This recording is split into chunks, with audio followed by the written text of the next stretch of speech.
Welcome to LoadMaster. Today we will learn how to calculate the maximum amount of single cargo can be loaded in a container. Let's have a case study. Calculate how many cartons of cargo A can be loaded in 20 JP, 40 JP, and 40 H³ respectively. It is required that the goods can only be placed at the flaps of carton faces up. According to the loading requirements, the task type loading container single cargo should be selected and click to enter. Now we come to the basic information. The items in this page is optional. Users can fill in the PO number, order number, etc. for later check. Now let's come next stage, add cargo. For there is only one cargo, we can add cargo through directly add. Then add the name, length, weight, and height of the cargo. Weight here refers to the gross weight of a carton and a box of goods. If the cargo is too light, the weight can be ignored and not filled in. The system will default the weight to 1. And then we should add the load orientations. For it is required that the goods can only be placed at the flaps of the carton faces up. That is, only stand and stand rotate allowed. We need to uncheck at the orientation. Let's come to next stage, add container. In this case, we need to calculate how many cartons of A can hold in 20 JP, 40 JP, and 40 H³ respectively. Click Import from database to find these three container types.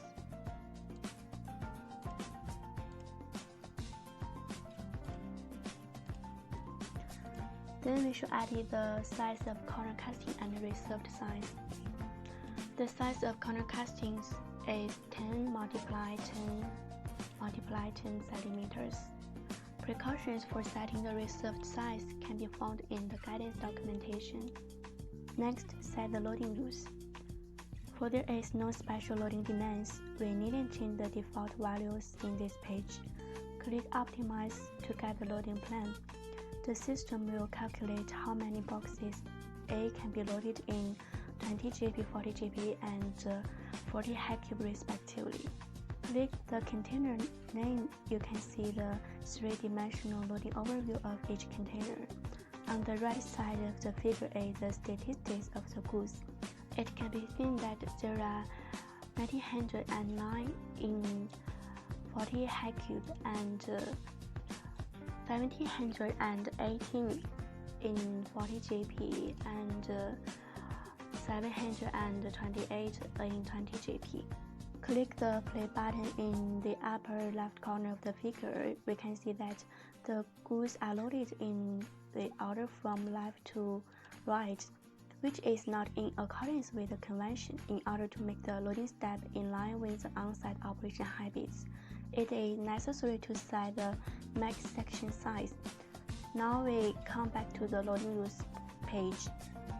Check limit section size and pay attention to set the max section size.